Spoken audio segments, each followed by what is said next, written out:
Hi and welcome. We'll be getting started here in just a few minutes. We're going to wait until everyone's in.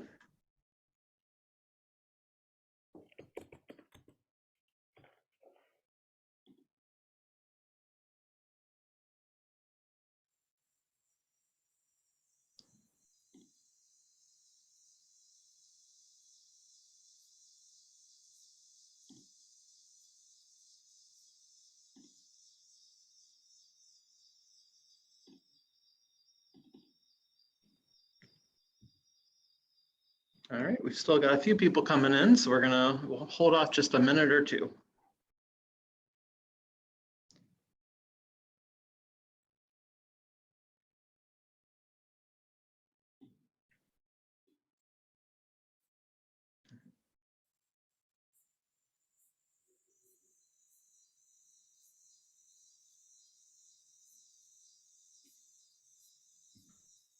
All right, we'll get started then.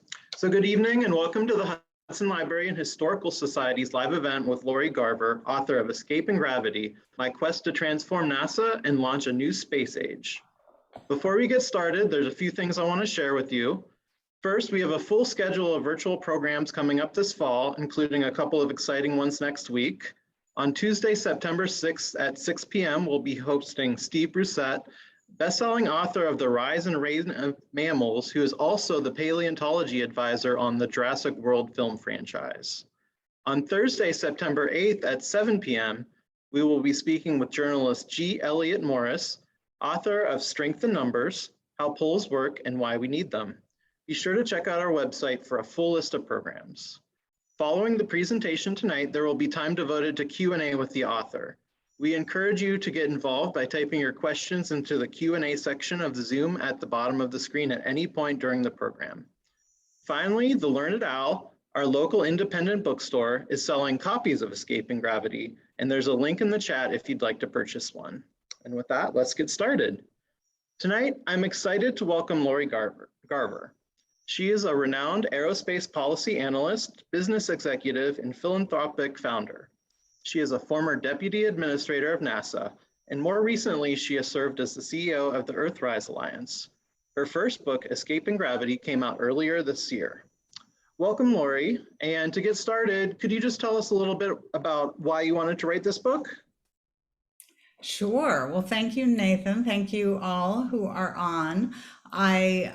This is a memoir, and I wrote the book because I've had a very unique career, especially given where I grew up and my background. I'm a Midwesterner. I was raised in Michigan, and my family was in local politics. My uncle and grandfather both were in the state house and senate consecutively, representing their Midwestern farmers as Republicans. My father was a stockbroker, and that was back when he really believed that as he was helping people invest in growing companies, that they were helping solve things. I remember him getting excited about being able to sell shares in stocks that had found the first low blood pressure medicine, And so I grew up with this idealistic sense of capitalism and democracy, two sort of ideals I continue to hold. As a female growing up in the 70s, I was discouraged from entering math and science fields. In fact, throughout high school, I had already taken all the math available that our high school, small public school, offered. And when I went back my senior year, I found out that the school administrators had taken the other 5 people who'd also had all the math and registered them in the college calculus program. They hadn't called me. I was the only female. And when my mom asked, they said, well, we didn't think a girl would want to take calculus. I was less concerned about this than my mom, I remember at the time. I remember thinking, oh, good, I didn't really need to be commuting with those geeky boys anyway. But it really did channel my career. So I majored in political science and economics. And when I first got out of college, I moved to Washington, D.C., and I volunteered for John Glenn. John Glenn, former astronaut, was a senator from Ohio. And in fact, he was running for president. And although I was raised a Republican, I felt during college I had learned a lot about my own personal views, had made me believe that we weren't doing enough in the country under Reagan to help people who didn't have the privileges that I was raised with. And so I really thought John Glenn had the very best chance of beating Reagan. So I wasn't very politically savvy. He didn't make it out of the primaries. But a couple things happened. I met my husband on that campaign. He is from Cleveland, and I know his sister is on this call. I've been to Hudson many times because Cindy Newton, my sister-in-law, lives there. Hudson Library was good enough to reach out to me about the book on their own, but I was, of course, happy to say yes to do it. So working for John Glenn, I ended up working for him after volunteering, and I did get the space bug. He helped me get a job at a place called the National Space Society, where although I went in as an entry-level position, I started to see how the space program really contributed to the values and things that I felt were important for the nation, again, with this political science and economics background. I ended up going to get a master's degree in science, technology, and public policy. It was in the School of International Affairs. I went at night while I was working, and that really helped get me promoted along my career. When I was just 35, I was brought into NASA as a strategic advisor to the NASA administrator who I'd gotten to know at the National Space Society, and became the head of the policy office for NASA, again at a fairly young age, and perhaps even more interestingly at a time when there were not very many women on the leadership team at NASA, and certainly not people without engineering or science backgrounds.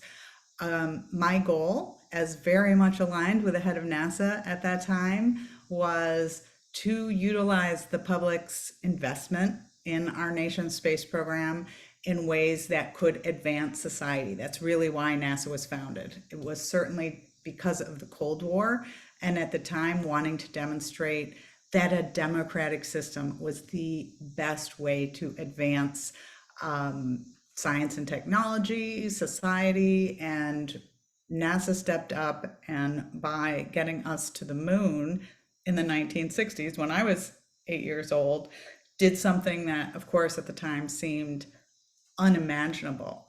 Well beyond its human spaceflight programs, NASA advances our ability to gain new knowledge. And one of the things that they have done, which is somewhat overlooked, is their role in Earth sciences and the satellites that we've been putting in space now for more than 50 years have returned untold benefits. We understand a lot of this when we see how we have advanced warning for things like hurricanes with weather satellites, but the modeling that we do from space of our climate has also contributed greatly to our understanding of what's happening on the planet. Not to mention communications, geopositioning, so many things we take for granted we've gotten from the space program. Human spaceflight continued to be the thing that NASA spends the largest percentage of their budget on, and it typically was astronauts leading the agency, and they like to channel more and more money that way. I ended up as the head of policy in the 1990s, being, I think, very much supportive of the broader goals of NASA, but that was a time when we were flying the space shuttle and we were needing to replace it. We'd already had one accident, the Space Shuttle Challenger accident, and by the time I got to NASA, we had recovered from the Challenger accident, and I was very lucky to not have been at NASA for either of those disasters. But we felt that the way to replace the shuttle was to do it with private sector investment. You know, government is great at many things, but not so good at driving efficiency and innovation. And we partnered in the 1990s with private sector to build a vehicle that would follow on the space shuttle. Lockheed Martin actually won that competition and got started. But when they had technical challenges, a lot of people who wanted to just frankly see the shuttle contracts continue got that program killed. And NASA, I thought, was somewhat stifled in its progress by this. I ended up working for aerospace industry for the 8 years I wasn't at NASA, but all of during that time, I continued to volunteer for presidential candidates. I had gotten the bug with John Glenn, and so I was the space policy advisor to Senator Kerry. When he wasn't successful, I was the space policy advisor to Senator Clinton. And when she wasn't successful, Senator Obama asked me to be the space policy advisor for his campaign. Our first conversation is how the book begins, because he had gotten off to a start where he was talking about cutting NASA, and I explained when he asked what it was I thought he should do with the space agency, and he ended up agreeing with me. Together, we worked first as I led the NASA transition team for the incoming Obama administration, and then as the deputy administrator. Throughout the book, I talk about how my views on the space program were seeded early on by my experience at NASA in my first time, and that administrator who ended up staying for 10 years. And this transition from the space shuttle is the real focus of escaping gravity, because it became extremely contentious. These are tens of billions of dollars in government cost plus contracts. Companies don't want to loosen their grip on that money, and NASA, frankly, felt very comfortable keeping the same programs going much longer than their usefulness. We had a very contentious battle over our first budget, and that is a central piece of the book. I outline the book in 3 sections. It's gravity, motion or force, and motion. And so the center of it, the force, is really focused on the kinds of things that happened on Capitol Hill and with the aerospace industry that showed me there is a better path to moving forward than just these government cost plus contracts. I ended up having quite a bit of ultimate success in that Congress allowed us to fund these commercial partnerships in a small way about 12 years ago. But SpaceX, as we all now see them flying, won one of those contracts. Boeing won the other. SpaceX has delivered and has been transporting our astronauts to space here now 6 times in the last 2 years. Boeing is scheduled to start their astronaut services later this year or early next year. But in the meantime, NASA really let go of low Earth orbit and decided they wanted to go to the moon. They have been wanting to go back to the moon since we first went to the moon, and put in the old style of contract, the cost plus contract, in order to do that. That program is called Artemis. Artemis is the sister of Apollo. And if you haven't heard, this began in the Obama administration. President Trump actually really doubled down, named the program, said it would be taking the first woman to the moon. And then the Biden administration continued it. So if you think in Washington there's nothing the 2 parties can agree on, space program tends to be one that is not partisan. That's another reason that I wrote the book, is because to me it is fairly unique to see people not fighting over this program for political reasons, but they tend to be parochial reasons. You know, Cleveland has a center, the Glenn Space Center used to be Lewis, and working with your elected representatives, they were constantly frustrated being beat out by the bigger southern centers. And it was true. Florida, Alabama, Texas would funnel the money to these big programs, whereas I think some of the more effective NASA spending was done at places like Glenn, where you're really driving technologies that have the ability to not only be taken on by private industry in a way that then they're operating it, opening new markets and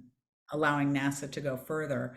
But that's really where you're leaving behind the economic benefits, the national security benefits. We have, I think, since this last decade of new space or of transformation, like is in the book's title, really been able to lower the cost of just the operations and the infrastructure. And that is what I did not feel NASA should just be spending their time doing when that's something that is not unique to the government. Again, very controversial. Lots in the book about how I had to battle primarily men, not all, on the Hill, very powerful senators. And of course, during this time, I got to know the billionaires who were investing in space. So I talk about what I think of the Elon Musk, Jeff Bezos, Richard Branson investments. And again, a very nonpartisan look at this because I was raised a Republican who became a Democrat, who pushed for private sector investments in space, but who now believes ultimately that our best things we can do in space today are help address the climate crisis. So the story is from a unique perspective. And what I like about space is that it offers us all a unique perspective. We first went to the moon.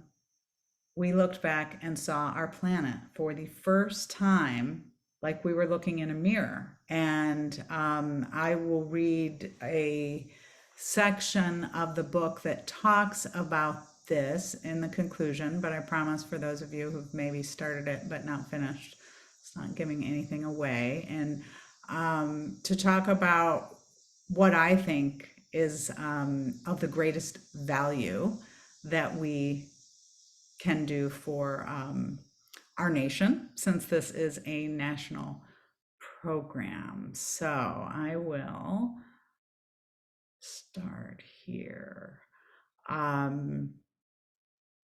61 years ago, NASA was challenged to reach farther, and successfully achieving this goal provided a new perspective of ourselves and our beautiful, fragile home planet. Apollo 8 astronaut Bill Anders, who took the Earthrise photo capturing Earth as it rose behind the moon, said, "We came all this way to explore the moon, and the most important thing is that we discovered the Earth." President Kennedy's speech that set the stage for Apollo explained this challenge poetically. "We set sail on this new sea because there is new knowledge to be gained and new rights to be won. They must be won and used for the progress of all people." Future space voyages are on a trajectory to again lift all people by providing new knowledge and resources, while more fully utilizing atmospheric and space-based science and technology to address society's immediate challenges. The investments in space activities have led to advancements that now allow us to tap the collective genius of humanity to find solutions to the previously insurmountable problems we face today. Expanding our presence beyond our own planet isn't just about escaping gravity. It can be part of a larger strategy that addresses the gravity of our situation. The stakes have never been higher, and although failure is an option, it is not one we should risk. We need leaders who will put forward effective policies and programs that tackle current societal threats and who are willing to stand up to rooted, powerful special interests. Dismantling existing policies, entrenched bureaucracies, and industries is never popular with the institutions and the people most directly affected. Our future depends on recognizing that the proper role of government is to support the greater good. My generation grew up seeing the United States as a leader, at least partly because of our ability to explore space. It is fitting that the reforms at NASA that have incentivized innovative and effective programs can now light a path for other stalled government activities. Holding on to the past is robbing the next generation of their chance for a healthy and prosperous future. The most important lesson we learned from our first forays beyond our thin atmosphere was that we are in this together. We overcame gravity by working collectively toward an aligned goal. That same force must now allow us to overcome political and policy differences that are driven by circumstances such as what we look like, where we live, and who we love. Keeping our shared end state in mind can give us the ability to use our knowledge for the most meaningful of purposes. Our living, breathing home planet is our cradle, and although we need to eventually leave it to survive, sustaining ourselves on Earth is a giant leap that requires our united determination. As Carl Sagan observed nearly 30 years ago, there is no hint that help will come from elsewhere to save us from ourselves. That is my ultimate message of escaping gravity. Its unique perspective is what gives us, I think, this toehold to the future. And my unique perspective coming to NASA as a woman, as a non-technical person who is interested in policy instead of how to build a big rocket, was a challenge that I faced, but it paid off. So I think I look forward to your questions, but I think my walk-off message generally is that people should lean forward into their beliefs and recognize that differences can often help us, and we should embrace them. That was really beautiful. Thank you. So we do welcome your questions. Feel free to start typing. And in the meantime, I have a few as well. So your visit here is very timely. The two branches, the private sector and then NASA's own mission, we're kind of happening just now, even though, you know, they started kind of when you were deputy administrator. So first of all, we had the attempted Artemis 1 launch. Would you care to tell us a little bit about what's going on with that? Yes. So, as I said, Artemis is our lunar goal, and Artemis was the sister of Apollo in Greek mythology. So, a wonderful name for this program. And not only will it have the first woman to walk on the moon, President Biden has added the first person of color as a goal.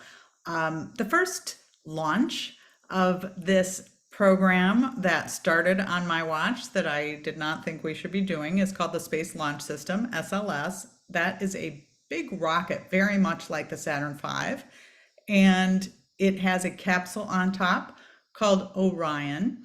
And together they've been calling it Artemis, but the whole program, the whole lunar program is called Artemis. Well, on Monday, it was supposed to have its first test flight. Keep in mind, this is a test flight that, as I say in the book, was supposed to happen before the end of 2016. Congress actually mandated this launch happen by the end of 2016, that NASA developed this rocket. Boeing told them they could do it for $6 billion in 5 years. I said, oh no, you're lying. They were offended that I said that, but it is now $23 billion and 12 years later. So I think they pretty much knew they were not going to do what they said, but it's on the launch pad at the Kennedy Space Center after all this time. It was supposed to launch Monday. If you didn't hear, there is a technical glitch, which really last minute delays happen all the time for rockets, but I've been following this one rather closely, and I do think it raises questions about, again, I was opposed to this beginning, I just want to be clear. So I would love to say if they could have done it, if they did it in 5 years for $6 billion, I would have embraced it. I was very confident that would not be happening, and it has been so much worse than I would have ever thought. And I think one of the reasons is they they were really much more focused on keeping these existing contracts and employing industry people in the districts where the senators who were dictating the money said it needed to go. And that really isn't a way to achieve, efficiency or progress. And it's an arcane thing I try to describe simply in the book, but cost plus contracting means that you're giving these contractors money to do something really whether they accomplish it or not, and you just extend it and give them more money over the longer term if they don't deliver. So that is the exact wrong incentive. And the policies that I help put in motion for the commercial astronaut programs were fixed price. So they said, you bid on this, that's what you're getting. And by the way, if you don't meet your milestones, you're not getting the next payment. So it's all about incentives. The Artemis 1 launch that is sitting on the pad is going to try again to launch on Saturday. Perhaps they will make it. There are no people on this rocket. Of course, you can imagine there's supposed to be a test. For the Apollo rocket, we did 2 full-up flight tests before putting people on it. Our plan is this one test, and people will be on the next 4 astronauts. It's not landing on the moon either, but it'll go out around the moon, very similar to Apollo 8. The issue is that can't happen for 2 years. So in Apollo, I think we had 5 launches sometimes in a year. We can only launch once every 2 years with this program. Lots of reasons for that. I boil it down. I go into more detail in the book, but in general, it's because we used old rocket parts, old parts of the shuttle that were very finicky during the shuttle days. I'm quite nervous, frankly, about this rocket. I'm glad there aren't people on it, and I think we will have probably a private sector capability that does the same thing within the year. And so you compare the spending for SLS and Orion, about $43 billion, to SpaceX's vehicle called Starship. Until a year ago, no money from the government went into that, but NASA did give them a contract to do the lander for the moon. So they are getting $2 billion to do that. And we will see whether the government or the industry is ready on time. Yeah, so in addition to SpaceX, you talk about just recently we had the Billionaire space race. So what else is happening on the private sector side? So the Billionaire space race has been, pretty controversial. And I think the suborbital launches you saw last year with Jeff Bezos and Blue Origin, and he went on his flight, as well as Richard Branson, Virgin Galactic, went on his flight. I can see why those are controversial. These do just like billionaires and, boys and their toys. And it's hard to see what public value we get out of those. Keep in mind, those are suborbital rockets and government money didn't go into building them. It's quite different than SpaceX, and they are launching astronauts. So the government did put in a handful of $1 billion. SpaceX got close to $3 billion. Boeing got $4 billion and something to launch astronauts. Again, SpaceX beat Boeing, even though they got less of the money.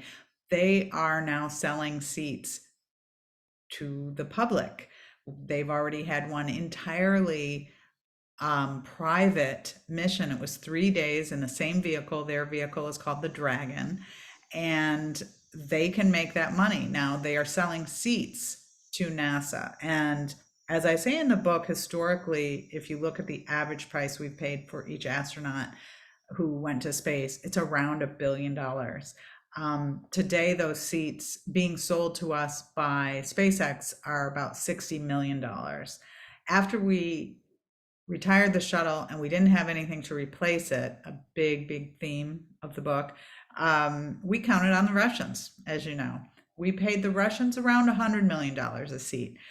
So these are not low cost, which is why I think we need to focus more on doing things of greater value when with our space astronauts as well as our robotic programs. The private sector focuses on those three billionaires and their human spaceflight efforts, but the truth is there's hundreds of commercial space companies now that we have reduced the cost of getting to space. You're finding, as we knew would happen, more things to do in space, and satellite companies are really uniquely, I think, making a lot of money these days because people see that as the future. We in this country used to launch most of the commercial satellites before the 1990s, but we lost that entire market to the French, the Chinese, and the Russians because we got down to just one monopoly provider of satellite launches. And of course, this was a cozy system. The Pentagon, Department of Defense people, NASA people all were happy to go with this one provider, but they priced themselves out of the private sector. So because of SpaceX and NASA's very small investments over the last decade, we have now won back that market share. And in fact, in 2020, the United States was the largest provider of commercial launches in the world. This is worth billions of dollars of economic benefit to our country. So I know we get a lot of times, even, my friends in the Democratic Party will often say we're subsidizing billionaires. We are not subsidizing billionaires. NASA, in fact, has gotten a lot of value from their investments. Fascinating individuals. I'm asked a lot who, I like the best, etc. It's just hard to say. They are quite different than each other. But if people ask who would I most want to hang out with for an evening, it would probably be Richard Branson. He is the most relaxed of the three. Okay, we do actually have quite a few questions coming in. So you're talking about we're now trying to go to the moon. And this question is, how does the US stand in relation to China's rush to the moon? Well, great question. We have characterized our lunar ambitions today as a sort of a race with China. China's lunar ambitions, they aren't talking about sending people until around 2030, and I have no doubt we will be back before then. Of course, keep in mind we have landed on the moon 6 times, so it's not really a race.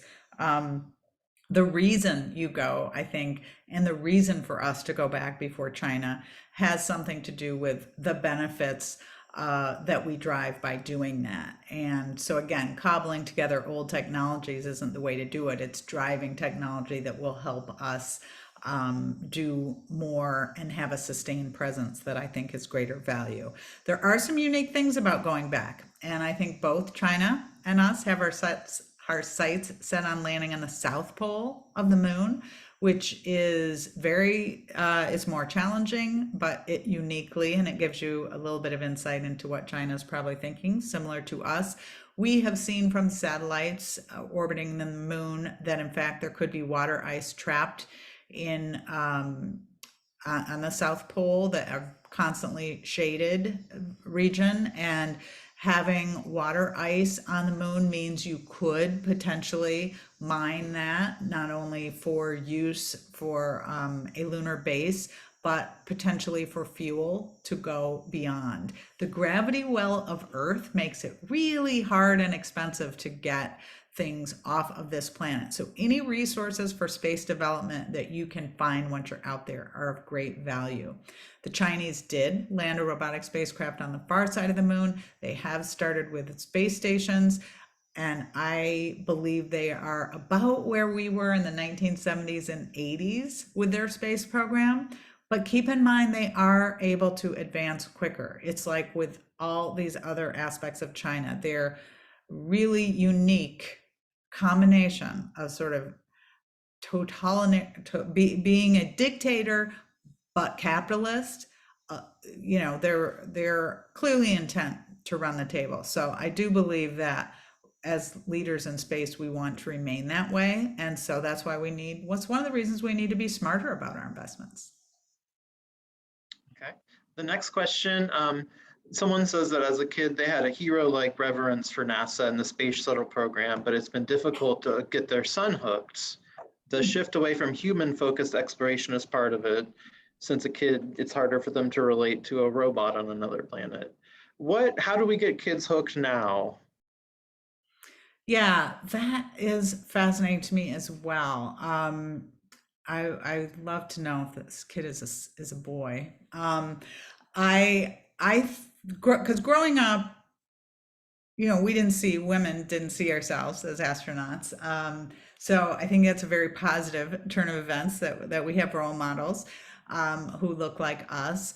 But a lot of the next generation, I think, are excited by robots and curiosity and perseverance on Mars and the Webb Space Telescope and the images. I think the questions of why we are doing these things are very important. And one of the big questions NASA is helping us answer is, are we alone? Where did life begin? These are profound things that I think a lot of people are interested in. I also think the next generation is very focused on the world we leave behind. And at least my two sons are much more interested in what NASA is doing to address climate change than repeat missions to to the moon. I think they have a different view of Mars since it would be a first time. The moon seems sort of retro. We've been having astronauts in space for 20 years now, consistently. So again, like if they think there's not as much excitement because there's not humans in space, there are humans in space, and there have been throughout the last 20 years. So what are they doing is the question. I think it's much more important what we're achieving, frankly, even than whether robots or humans are doing it. Okay. And our next question is, are you concerned about the militarization of space? Yes, it is hard to not be concerned about that. As humanity, we take war wherever we go, and the military is very dependent upon space assets, of course, like all of us, but communications, positioning, these are requirements for our forces. And now we have our very own space force. That is something that, I don't know, a lot of people say is inevitable, of course, but hopefully I'm actually writing a chapter for a book this time called Waging Peace in Space. How can we utilize the vantage of space to promote peace rather than war, recognizing that it is utilized by all militaries who have access to it. There's a lot of danger related to this. One of the biggest being we count on these assets in space, and there is going to be, as we have seen, a couple of ASAT anti-satellite strikes where you leave a huge debris field in orbit that can take out other important satellites. It can harm, of course, the space station. We have to change its orbit occasionally because of the potential of a debris strike. There's just many things about space that we hope that we can do better than we have done on Earth. And for me, not taking, as I concluded in the book, really honoring our sameness rather than what we don't like about each other, seems like space could offer that. I've often felt there are two very unique aspects of the space program that could unite the nation. One is perhaps more positive than the other. And of course, Hollywood has done a lot to talk about these. The first is an incoming asteroid. We are monitoring, not completely, but trying to do more of potentially Earth crossing asteroids. And we could I think, as humanity, band together to help us not be wiped out from this. But the other one is the discovery of extraterrestrial intelligent life and how we would handle that as a planet. I mean, Earthlings are undoubtedly unique in at least some way, even if you don't believe we're alone. And the place where we see that best is from space. Astronauts who go to space look back and all come back with this unique view that, oh my goodness, there's no boundaries between the countries. Of course, we know this intellectually, but I think it's important for, and something that space offers is that unique perspective that we're in this together.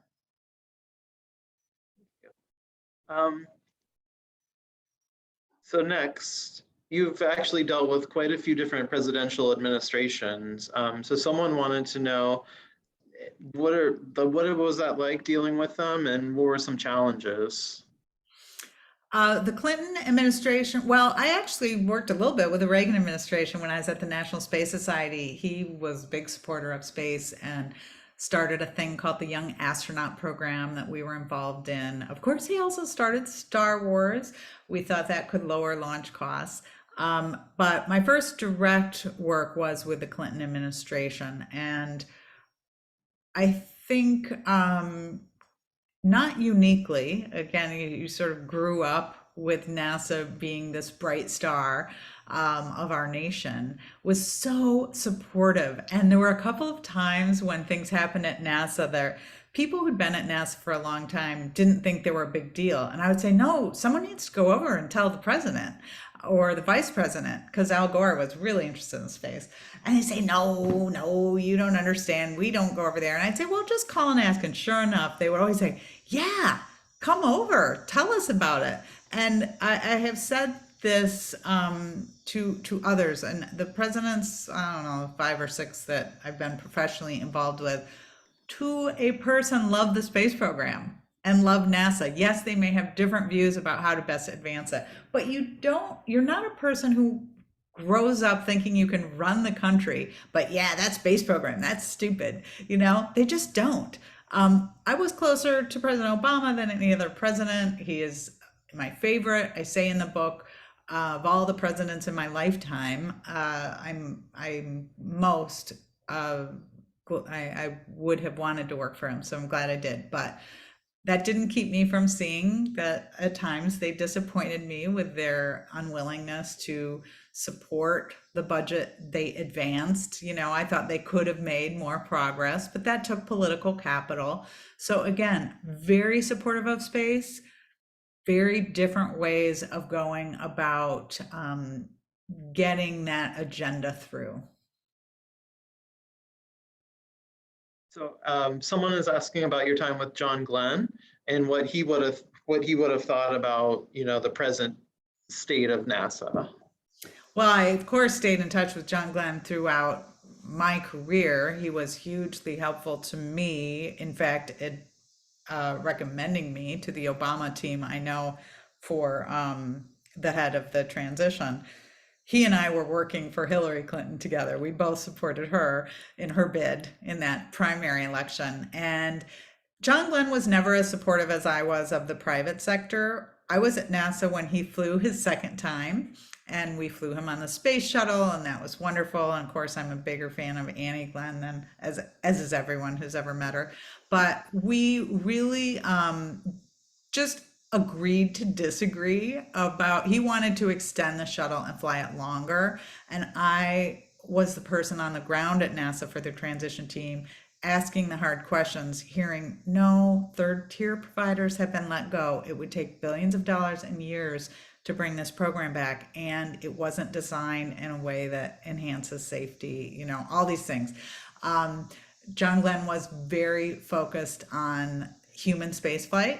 Again, I don't think he opposed the other things, but that was just his priority. And I think he would have been surprised. He did pass away before we had successful SpaceX flights. He would have been surprised at its success. But later in life, he was really, really continued to be absolutely a friend to NASA. And he would say, I don't care for this or that president or even head of NASA, but I'll do it if you need me to. And I've always appreciated that. Okay, we have a few questions about Mars. So one is how far away do you think it is for us to actually be able to get to Mars? And another is, do you think trying to get to Mars can in any way help us fight climate change? Yeah, fascinating. I think it's 300 million miles, but it is more importantly 8 months there and back. And the way the alignment of the planets is, if you're going and coming back, meaning you're a human who wants to come back, that's a 2.5 year commitment. And we really don't know how to survive that at this time. I was on NPR this evening, all things considered, with Ari Shapiro, and we talked about this. And in my view, most people do, like, they're at NASA. That's a driving goal, is to get people to Mars. Clearly, that's an Elon Musk SpaceX goal as well. I Man, my crystal ball is cloudy on this. I'll say the early 2030s, only because I know there's a couple really good windows, one especially in 2033. But I know that sounds really far off for people, and a lot could change. And if the Starship is successful, we really could go quite a bit sooner. Um, as to the climate change aspect, we do often talk about comparative climate systems and studying Mars, and what might have happened to the atmosphere and the water, et cetera. It could be comparable to here. Personally, it's a stretch. Of course, it's true, but I looked into budgets for some 20-year period at NASA, and we'd spent more sending robots to Mars than we had on Earth satellites. And to me, the amount of science we could get from studying Earth from space is so much more than this Mars comparative geology business. I mean, we could learn, and we have, from Venus, from Mars, from about other planets, but we could, if our focus is to learn about this planet, um, that money is best spent here, looking at our planet. All the money spent here, by the way. All right, there's a question about the space station. What can you tell us a little bit about what's going on, and do you think we should continue with it?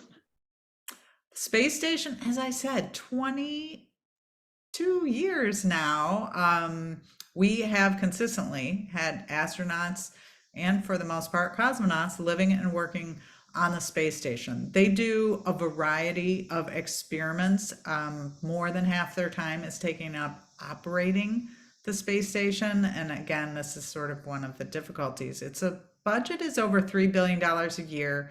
We typically have had 3 to 6 people on it. The most people stay is a full year, again, trying to understand how our human physiology can sustain long extended stays in space. It's not a full experience with Mars, though. The experiment you would have to run would have to be beyond low Earth orbit, because we do still have protection from radiation until we go further beyond our own atmosphere. So a combination of science beyond the operational upkeep of station. They do physiology on how humans can withstand going farther, but they also do experiments on really the big thing that the low gravity environment changes in all things, whether that is osteoporosis for your bones, and whether we can develop countermeasures that can help all of us here on Earth. You can develop tissues of one of the experiments that I helped a private sector people work on was liver tissue, because we have so much liver disease, and kidney is similar, and testing metabolites in space, just because you can do it in space, because instead of your cells going flat because of gravity in a petri dish, you can grow an actual tissue. So, in addition, combustion research, anything that you can think of that gravity impacts, you can test that in space. And I think there's a big future for low Earth orbit laboratories. NASA is currently funding 3 different teams to follow up this space station with private labs. We need to get out of the space station. Not only is it $3.5 billion a year, we're in it with the Russians, and we can't have the Russian and the US modules separated and still be there. Um, I could say a lot about that, but since they invaded Ukraine, it is unseemly, that we are counting on them. Um, and they've made a lot of statements about leaving. I don't think they're going to leave. But the space station is aging. It's beyond its intended life. We now hope to extend it, which I think we should, through around 2028 when these private stations could take over. They can do more research, they can be easier to operate, so astronauts don't spend all their time doing that. And similar to the transportation, instead of paying to own and operate the whole vehicle, we would just be paying for the resources we need for the astronauts. And then there would be private people on the space station doing their lab work, tourism, etc. It's a great future, I think. This future of space stations in low Earth orbit is one of the really exciting things that NASA's doing. So you've held a lot of different leadership positions, and you've also done some fellowships where you've mentored some young people. So if there's a young person watching who's interested in a career in space, what advice would you have? This is a growing industry, and there is more to do, whether you want to do aerospace engineering or sciences, medical research, as I was just speaking of, policy and economics, like my background. For me, graduating from college in the early 1980s, space was really still, I think, a frontier, but it's even more so now. It's like I got involved when we had to take the wagon, but now we got a jumbo jet. We're able to do things in space more often, and cheaper, and that means we can try more things. So there's more to discover.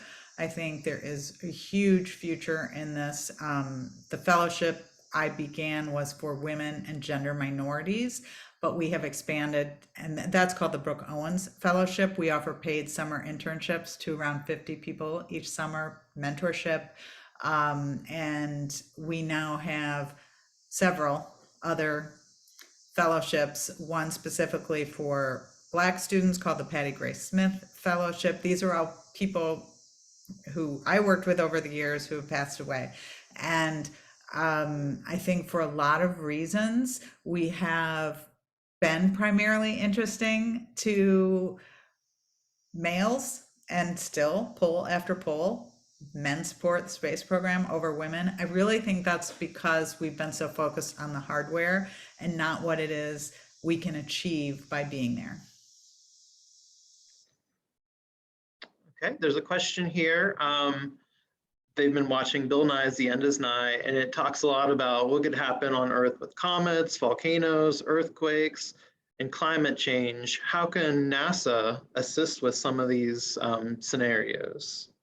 Bill Nye is a good friend. He wrote a blurb for my book. He and I agree NASA can change the world, and those ways all help. I think the biggest one being climate, because those things are all contributing towards it.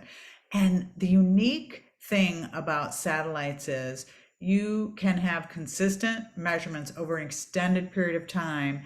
And we have instruments we've got over 60 Earth remote sensing satellites right now, looking at combination of measurements from the oceans, the atmosphere, the land, and the ice. And it's the interaction of those measurements that feeds the models that show us where we are headed. And obviously satellites do things like predict and track hurricanes. We have saved countless lives, but over the longer term, the benefit is in being able to understand as a system how the Earth operates. It's just unbelievably unique, and NASA could use more people like Bill Nye who can explain it in ways where people can understand it.